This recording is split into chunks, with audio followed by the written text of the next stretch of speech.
জাগো বাংলা, জাগো বাংলা, জাগো বাংলা, মা তুমি জাগো। দিদি এসছে, কতদিন পরে ঘাটালবাসীর কথা মনে পড়েছে। শুধুমাত্র দুবার ঘাটালবাসীর কথা মনে পড়ে। এক হচ্ছে ভোট এলে, আর দুই হচ্ছে ঘাটালের মানুষ যখন বন্যায় পড়ে, বন্যার জল শুকে যাওয়ার পরে তখন দিদির দেখা মেলে। বন্যার আগে কিন্তু দিদির দেখা মেলে না। যদি তার শরীরে একটু ট্যান পড়ে যায় বা তার কোনো শারীরিক অসুস্থতা হয়ে যায়, তাই তিনি নবান্ন ছেড়ে বেরোতে পারেন না। ভোট শেষ হয়েছে, দিদির এসে হাজির। তো আজকে দিদির যে মিথ্যাচার ঘাটালে জলের মধ্যে দাঁড়িয়ে, সেটা নিয়ে আলোচনা হবে। এবং আজকে ঘাটালবাসীকে এত বছর ধরে কি করে চুতিয়া বানিয়ে রাখা হয়েছে সেটা নিয়ে আলোচনা করা হবে। তো চলো বেশি না বকে ভাট, আজকের ভিডিওটা শুরু করা যাক। তো হে বাঙালি, হ্যালো বাঙালি, নমস্কার বাঙালি, কেমন আছো তোমরা সবাই? আশা করি অনেক অনেক ভালো আছো। তো আজকের একটা নতুন ভিডিওতে তোমাদের সবাইকে অনেক অনেক স্বাগত। আরে হ্যাঁ ভাই হ্যাঁ, আমরা অলরেডি ঘাটাল মাস্টার প্ল্যান দীর্ঘ 20 বছর ধরে কেন্দ্রীয় সরকারের কাছে করেছিল। ভোট এলে ভাইপো আসে, তখন বলে ডিসেম্বরের আগে ঘাটাল মাস্টার প্ল্যানের কাজ শুরু হবে। এবং ভোট শেষে আসে পিসি বন্যার সময়, সে বলে 90% কাজ হয়ে গেছে, বাকি 10% বাকি আছে। প্রতি বছর মানুষকে বোঝায়, বন্যায় দাঁড়িয়ে এখানে সুইচ গেট বসে গেছে, ওখানে পাম্পিং স্টেশনের কাজ শুরু হবে, শুধুমাত্র বন্যার পরেই কাজ শুরু হবে। এবং পরের বছর যখন বন্যা আসে, তখনও কিন্তু মুখ্যমন্ত্রী সেম কথাই বলে, 90% কাজ হয়ে গেছে, বাকি 10% কাজ বাকি আছে। যেটা বাকি আছে সেটা আমি করে দেবো, অলরেডি টাকা বরাদ্দ হয়ে গেছে। 6-7 জনকে নিয়ে একটা কমিটি গঠন করেছি, তারা এসে দেখে এখানটায় সব কিছু করে দিয়েবে, শুধু বৃষ্টিটা কমতে দাও। পরের বছর বৃষ্টি এলো, হ্যাঁ আমরা করেছিলাম, কিন্তু কেন্দ্র টাকা দেয় না, আমরা কোথা থেকে টাকা পাবো, কি করে কাজ হবে? মানুষকে পুরো দু নৌকায় পা দিয়ে চলতে সাহায্য করছে আমাদের মুখ্যমন্ত্রী। ঘাটালের মানুষের জন্য মুখ্যমন্ত্রীর নতুন প্রকল্প তৈরি করা উচিত, দুয়ারে নৌকা। কারণ দুয়ারে দুয়ারে নৌকা দিয়ে দেবে, তারা যখন যখন বিপদে পড়বে সেই নৌকায় করে ওরা বাইতে বাইতে চলে যাবে। আর হেমন্ত মুখোপাধ্যায়ের গান গাইতে গাইতে, বলো কোথায় তোমার দেশ, তোমার নেই কি চলার শেষ। আমাদের এই দিদির কোনো চলার শেষ নেই, পুরো নেক্সট লেভেলে চলে আমাদের দিদি। আচ্ছা हमको सिखा रिया है। কিন্তু তারা কিছু করেনি। যেমন কপালেশ্বর কেলেঘাই আপনারা মিদনাপুরে সবাই জানেন, এটাও করেছিল। কপালেশ্বর কেলেঘাইটা আমরা করেছি। আর যেটা হচ্ছে তোমার ঘাটাল, যেটা মাস্টার প্ল্যান সেন্ট্রালের করার কথা ছিল, ওরা করেনি। একদম পারফেক্ট কথা। দীর্ঘ 20 বছর ধরে কেন্দ্র সরকারের কাছে ঘাটাল মাস্টার প্ল্যানটা পড়েছিল, তারা কিছু করেনি। এবং পশ্চিমবঙ্গের মুখ্যমন্ত্রী, তিনি 3বার মুখ্যমন্ত্রী হয়েছেন। তিনি 3বার মুখ্যমন্ত্রী হবার পরে তাদের কাছে 20 বছর, এনাদের কাছে 15 বছর, টোটাল 35 বছর ধরে পড়ে আছে। এবং এই যে দীপক অধিকারী নামক একটা যে তোমার দলের দলদাস আছে, সে প্রতি বছর গিয়ে বলে এবারে আমাকে ভোটটা দিন, ঘাটালবাসী জানে কোনটা ভালো হবে, তুমি বলো যে আমাদের সরকার করবে ঘাটাল মাস্টার প্ল্যান। কিন্তু বছরের পর বছর পেরিয়ে যায়, ঘাটালবাসী হাঁ করে চেয়ে থাকে। পশ্চিমবঙ্গের মানুষ তোমায় ভোট দেয়, তুমি যে চিটিংবাজি করে ভোট নিচ্ছ সেটা তুমি মানুষের সামনে মেনে যাও। কেন্দ্র সরকার দেয় না, সব কিছু ঠিকঠাক ছিল, আগ বাড়িয়ে কেন বলতে গেছিলে যে আমি তোমাদের ঘাটাল মাস্টার প্ল্যান করে দেবো, আমি সব করে দিয়েছি, 90% কাজ হয়ে গেছে? এগুলো কি ভাঁওতাবাজি? এত ভাঁওতাবাজি রেখেছিলে কোথায়? বাড়িতে? কিন্তু আমরা অলরেডি 1000 কোটি টাকার একটা মাস্টার প্ল্যান করেছি। তার মধ্যে এবছরের বাজেটেই 500 কোটি টাকা রাখা হয়েছে। এবং সেই 500 কোটি টাকার মধ্যে আমি বলে দিচ্ছি, দেখি আমাকে আরে নবান্ন থেকে যেটা গুল মারবো বলে লিখে এনেছিলাম, সে কাগজটা কোথায় গেল? দিদিকে দাও, দিদি আমাদের পড়ে শোনাবে। সেগুলো যে নবান্নের যত IAS অফিসাররা আছেন তারা লিখে দিয়েছেন দিদিকে, আমরা এটা এটা করেছি, দিদি শুধু থাকে যে ওটা পড়ে শোনাবে।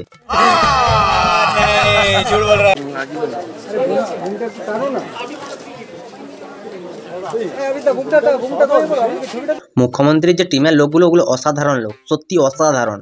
কারণ ওরা বাংলা খেয়ে থাকে। ওরা যতক্ষণ খুঁজতে যাচ্ছে কাগজটা, ততক্ষণ মুখ্যমন্ত্রী একটু ঢপবাজি জুলুমবাজি করে নিক। কারণ মুখ্যমন্ত্রী সে যে অনেক উন্নয়ন করেছে, যেটা করেছে সেটা কম বলে, আর যেটা করেনি সেটা বেশি বলে।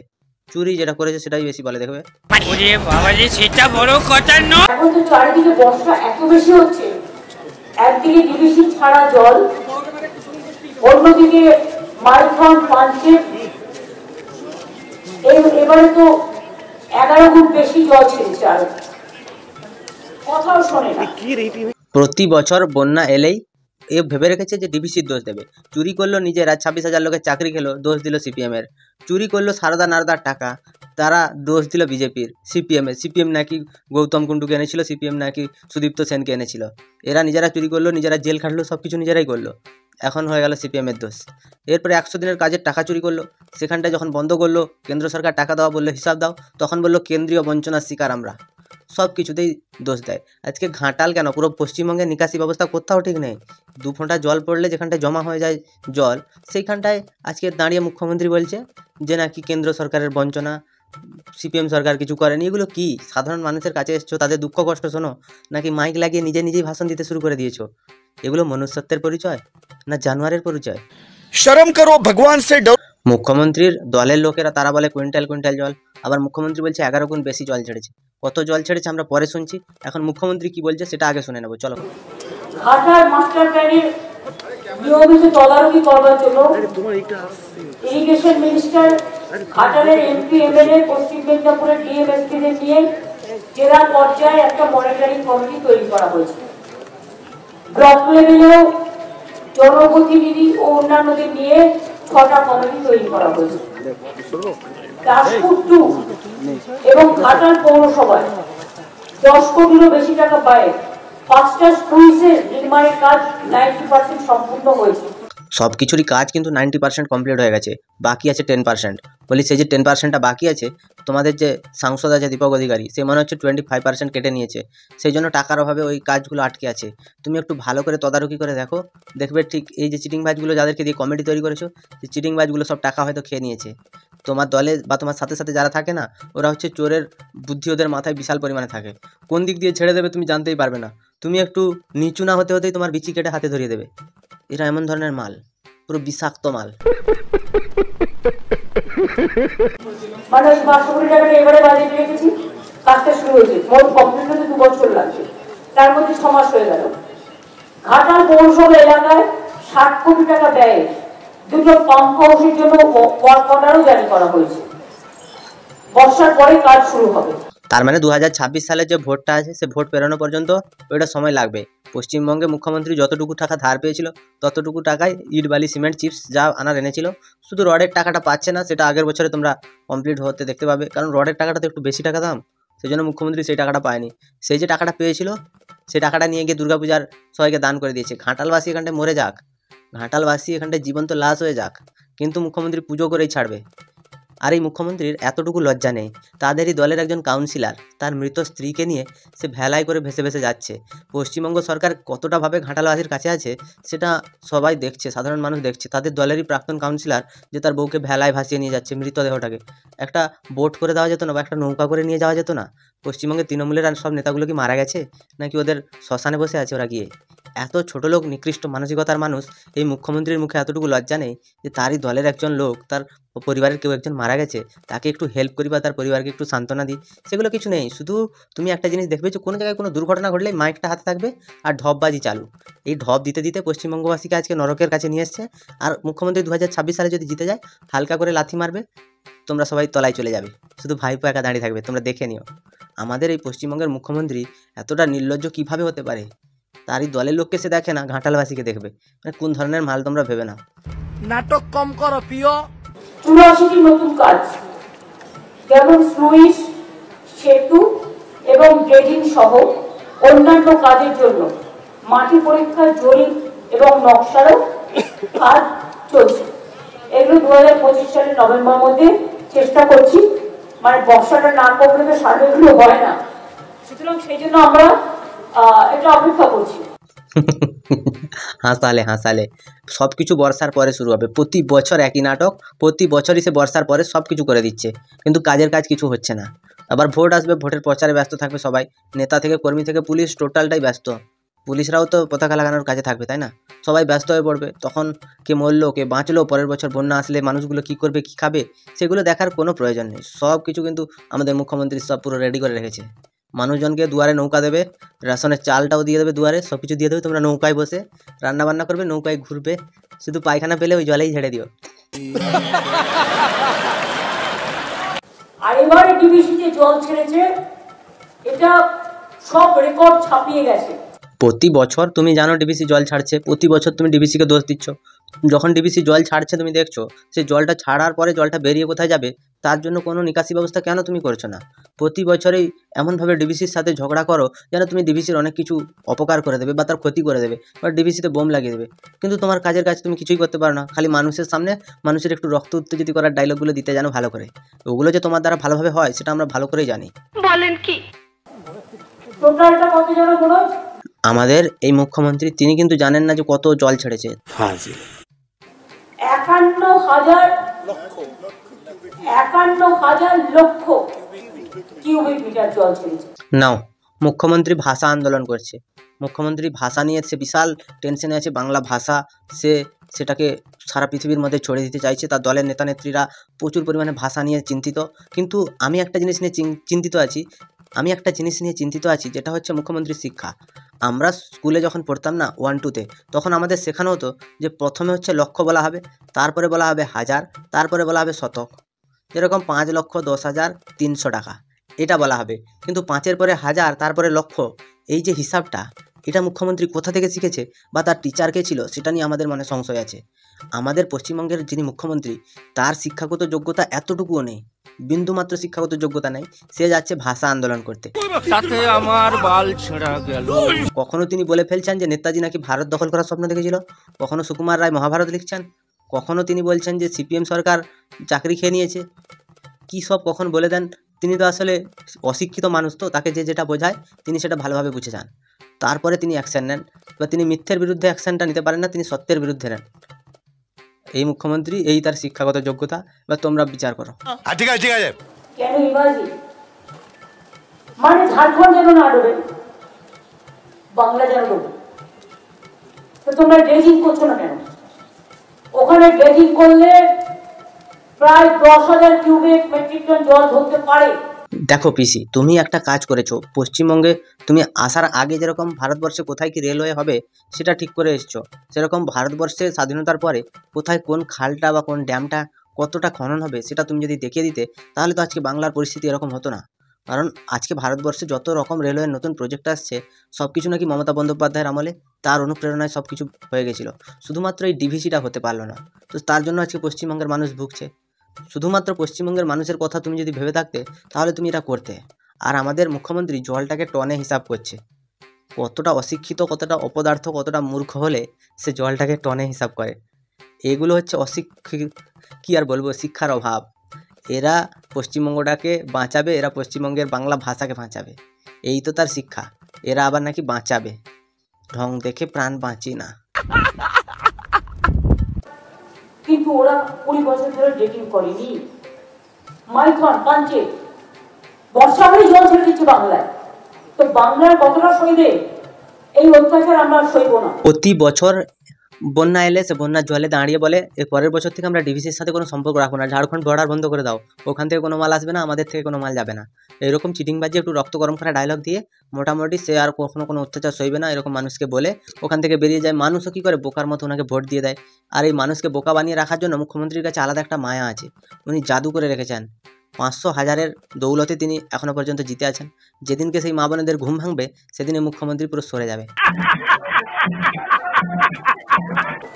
আগামী দিন আমি 2026-এর নির্বাচনের পরে এই ডিবিসির জল আমাদের এখানে ছাড়লেই কি করে ডিবিসির জলটাকে আটকানো যায় তার প্ল্যানিং আমরা করব। এগুলো হচ্ছে ঢ্যামনামো বলে। এগুলোকে ঢ্যামনামো ছাড়া আর কি বলে? পশ্চিমবঙ্গে 2026-এ যদি তাকে ভোট দাও তাহলে সে ভাববে, নাহলে তোরা পোঁদ মারাগা। এটা হচ্ছে মুখ্যমন্ত্রীর নিজস্ব বাণী। পশ্চিমবঙ্গের মানুষেরা যদি এখনও পর্যন্ত এগুলো বুঝতে না পারে, আর কবে বুঝবে? মরলে এক পা তো কবরে আটকে আছে, এক পা তো শ্মশানে আটকে আছে, আর এক পা মুখ্যমন্ত্রী কাটবে বলে সেখানে গেছে। কবে বুঝবে এরা? ঘাটালের মানুষ যখন ঘরে ঘরে গেছিল বিজেপি, তোমাদের ঘরে ঘরে, যে তোমাদেরকে বলে বোঝাচ্ছিল যে এরা শুধু ভাঁওতাবাজি করে, তখন তোমরা বুঝলে না। আজকে এ বলছে 2026 সালে যদি জেতে তাহলে সে আটকাবে, না হলে সে করবে না, না এখন কিছু করবে না। কি ধরনের ঢ্যামনামো কথাবার্তা বলো? সব থেকে বড় যেটা অবাক করা ঘটনা হচ্ছে, আজকে যে মুখ্যমন্ত্রী এই জায়গাটায় এসছে, এখানটায় কিন্তু ঘাটালের মানুষদের বন্যা পরিস্থিতি দেখতে আসেনি বা ঘাটালের মানুষের মানসিক শান্তি দিতে আসেনি। আমাদের মুখ্যমন্ত্রী তিনি এসেছেন ভোটের প্রচার করতে। 2026 সালের ভোট তিনি কি করেছেন না করেছেন, এগুলো হচ্ছে সব থেকে বড় ব্যাপার। তিনি ভোটের প্রচার করে তার বন্ধুবান্ধব নিয়ে এসছেন, আর সাথে সাংসদ দীপক অধিকারীকে নিয়ে এসছেন। সবাই এসে এখানটায় ভোটের প্রচার করে তিনি আবার নবান্নে ফিরে যাবেন। ঘাটালের মানুষ যে অবস্থায় ছিল সেই অবস্থায় পড়ে থাকবে। এরা আর কবে বুঝবে? 3 কাল গিয়ে তো 1 কালে ঠেকে গেল মানুষজনের। এখনো ভোট দেবে? দাও। এতে টাকা লাগবে, বাট আমাদেরও দরকার হলে একটা ড্যাম করতে হবে। ওইদিকে জল ছাড়লে আমরা আমাদের ড্যামে দিয়ে আমরাও জল অন্যদিকে পাস করবো। পশ্চিমবঙ্গের অর্থনীতি নড়বড়ে, পশ্চিমবঙ্গের অর্থনীতি ধসে যাচ্ছে। পশ্চিমবঙ্গ প্রায় অর্থনৈতিকভাবে দেউলিয়া হতে চলেছে। আজকে রাজ্য সরকার সরকারি কর্মীদের ডিএ দিতে পারছে না। আজকে রাজ্য সরকার ভাতা দেওয়ার জন্য মা বোনেদের রিজার্ভ ব্যাংকের কাছে 5,000 কোটির লোন নিচ্ছে। সরকারি যারা শিক্ষক শিক্ষিকারা আছেন তাদেরকে বেতন দিতে সরকারকে বাজার থেকে টাকা তুলতে হচ্ছে। সে সরকার আবার ট্যাম বানাবে, মানে ঘরে নাই নুন ছেলে আমার মিঠুন। এটা হচ্ছে মুখ্যমন্ত্রী, তার ভাঁড়ারে পয়সা নাই কিন্তু স্বপ্ন বিশাল বড় বড়। কী ধরনের এগুলো কথাবার্তা হচ্ছে, শুনেই তো হাসি পাবে। তোমার এই কথাগুলো যে শুনবে আবার সে নাকি ড্যাম বানিয়ে দেবে 2026-এর পরে। মানে এর প্ল্যানগুলো নেক্সট লেভেলের। একটা ঘর বানাতে গেলে যেখানটায় ভেঙে পড়ছে ঘরগুলো কলকাতায়, সে আবার ড্যাম বানাবে। বেশি আলবাল বকলে না কানের গোড়া একটা থাবড়া মারবো। কারণ যতক্ষণ একটা কথা আছে প্রবাদ, শিশু না কাঁদলে মা দুধ দেয় না। বলতে বলতে বলতে বলতে যখন পেটা পড়ে গেছি তখন এবার অ্যাকশন ইজ আওয়ার রিঅ্যাকশন। আমাদের মুখ্যমন্ত্রী তিনি নির্বাচনের জন্য ওয়েট করে আছেন। নির্বাচনটা শেষ হলে তিনি বলবেন না এমন নয় ঝাড়খণ্ডের সাথে যুদ্ধও করবেন, কিন্তু তিনি বলবেন ইলেকশনের পরে। তিনি বলতে বলতে ক্লান্ত পরিশ্রান্ত, তোমরা আবার ভোট দাও, দিলে দিদি আবার জেগে উঠবে। তুমি বেশি বাড়াবাড়ি করলে তোমার গোটা শরীরটা আমি রক্তে রাঙিয়ে দেব। আসাম 2 রাজ্য আসাম বন্যার টাকা পায়, দিয়েছে, বিহার দিয়েছে। বাংলা তো বঞ্চিত না, বাংলা হচ্ছে সৎ সন্তান। বাংলা বঞ্চিত নয়, বাংলা সৎ সন্তানও নয়, বাংলা হচ্ছে ভারতবর্ষের অন্য একটা রাজ্য। কারণ কেন্দ্র সরকার যখন কোনো একটা আইন করে তখন আমাদেরই মুখ্যমন্ত্রী স্টেজে উঠে বলে এই আইন আমি মানি না, এই আইন আমি করতে দেব না, যতক্ষণ দেহে প্রাণ আছে এই আইন আমি করতে দেব না। পশ্চিমবঙ্গের মানুষের আপনারা নিশ্চিন্তে থাকুন, এই আইন আমি করব না। কিন্তু এখন বলছে আসাম টাকা পাচ্ছে, বিহার টাকা পাচ্ছে, কিন্তু আমাদের পশ্চিমবঙ্গ পাচ্ছে না। কেন দেবে? কোন কারণে দেবে? আমফানে টাকা দিয়েছিল, সে টাকা সাধারণ মানুষের কাছে পৌঁছানোর আগেই গায়েব। তৃণমূলের নেতারা ঘর দুয়ার বানিয়ে নিয়েছে সে টাকাতে। মানে চোরের বাচ্চাগুলো যেন তাদের বাপ ঠাকুরদা রেখে গেছিলো এমনভাবে চুরি করেছে। কেন্দ্র সরকার ত্রিপল দিল, ত্রিপলও পর্যন্ত চুরি করে নিল। আরও টাকা দেবে যাতে তৃণমূল নেতারা ধনী হতে পারে। এই জন্য এমন ঢ্যামনা সব লোকেরা এখানটা তোমাদের দলে আছে দিদি, টাকা দেওয়ার সাথে সাথেই জোকের মতো রক্ত খাওয়ার মতো বসে যায়। বাংলার সাথে সবসময় বিমাতৃসুলভ আচরণ দেখছেন তো। আমি ঈশ্বরচন্দ্র বিদ্যাসাগরের বাড়ি ওখান দিয়ে এলাম, যিনি বাংলা ভাষার উৎপত্তি স্থল থেকে নারী শিক্ষা, মহিলা বিবাহ সবকিছু করেছিলেন। বাল্য বিবাহ রোধ, রাজা রামমোহন রায়ের সতীদাহ সংস্কার। দেখো, যে রাজ্যের প্রধান, যে রাজ্যের সাংবিধানিক প্রধান মানে মুখ্যমন্ত্রী মূর্খ, সে রাজ্যের ভাষাকে তো কোনো অস্তিত্ব নাই বলবে। বাংলা ভাষাকে নিয়ে অপমান করছে, এটা খুবই ধিক্কারজনক ঘটনা। কিন্তু সবথেকে বেশি ধিক্কারজনক হচ্ছে তোমার মুখে বাংলা ভাষা বা তোমার মুখের কথা যে মেট্রিক টন জল বা এই যে 1000 লক্ষ কিউসেক জল কী সব বলে যাচ্ছে, কোনো রকম কোনো ধারে না কোনো কিছু পড়াশোনার, যা মনে আসছে তাই বলে যাচ্ছে। চিটিংবাজি তো করে করে হয়ে গেছে, তাই শিক্ষার সাথে সরস্বতী ঠাকুরের সাথেও চিটিংবাজি করেছে মনে হয়। তোমার দ্বারা কিছুই অসম্ভব নয়। আচ্ছা, তোমরা তো পশ্চিমবঙ্গের সাধারণ মানুষ, তোমরা আমায় একটা কথা বলো যে ওই জায়গায় এনআরসি, সিএএ এবং পশ্চিমবঙ্গে ঈশ্বরচন্দ্র বিদ্যাসাগর, রাজা রামমোহন রায় কী করেছিল? ঘাটালবাসীর কি এই সময়টা এটা শোনার সময়? না ঘাটালবাসী কি সেই রকম মানসিক অবস্থায় আছে যে রাজা রামমোহন রায় সতীদাহ প্রথা বন্ধ করেছিলেন, ঈশ্বরচন্দ্র বিদ্যাসাগর স্বরবর্ণ আবিষ্কার করেছিলেন এবং মমতা ব্যানার্জি তিনি সেলুলার জেলে গিয়ে ওদের সাথে দেখা করেছিলেন? এই সব যে কথাগুলো শোনার মতো অবস্থায় ঘাটালের মানুষের আছে, তাদের জন্য খাবার, তাদের জন্য পানীয় জল এগুলো সরবরাহ করার কোনো একটা ভিডিওতে তুমি দেখতে পাবে না। তুমি সেখানটায় দাঁড়িয়ে রাজনীতি দেখতে পাবে, কে কী করেছে, ঘাটালে মুখ্যমন্ত্রী কী করেছে, আরও কতটা কাজ বাকি আছে, এইসব শোনাতে এসেছিল। শোনানো হয়ে গেছে, এবার গাড়ি স্টার্ট মেরে সোজা নবান্ন আরামসে এসি চালিয়ে ঘুমাবে, ঘাটালের মানুষ জলেই ভাসবে। এই সব কথাগুলো কোন সময় কি কথা বলতে হয় সেটা যদি আমাদের মুখ্যমন্ত্রী জানতো, তাহলে নবান্নের যেটা প্রেস কনফারেন্স রুম আছে যেটা সরকারি, সেটাকে তৃণমূলের পার্টি অফিস বানিয়ে ছাড়তো না। সেখান থেকে নরেন্দ্র মোদীকে আক্রমণ করতো না বা সিপিএমের কোনো নেতাকে আক্রমণ করতো না। এরা হচ্ছে সেই এক ধাতের মাল। তোমাদের কি মতামত তোমরা আমায় একটু কমেন্টে জানিও গো। ভিডিওটা ভালো লাগলে লাইক করো, কমেন্ট করো, শেয়ার করো, সাবস্ক্রাইবটাও করে দিও। পাশে থাকা বেল আইকনটা প্রেস করতে একদম ভুলবে না। ভালো থেকো, সুস্থ থেকো, সাবধানে থেকো, আর দেখতে থাকো বাংলার কোণে ঘর।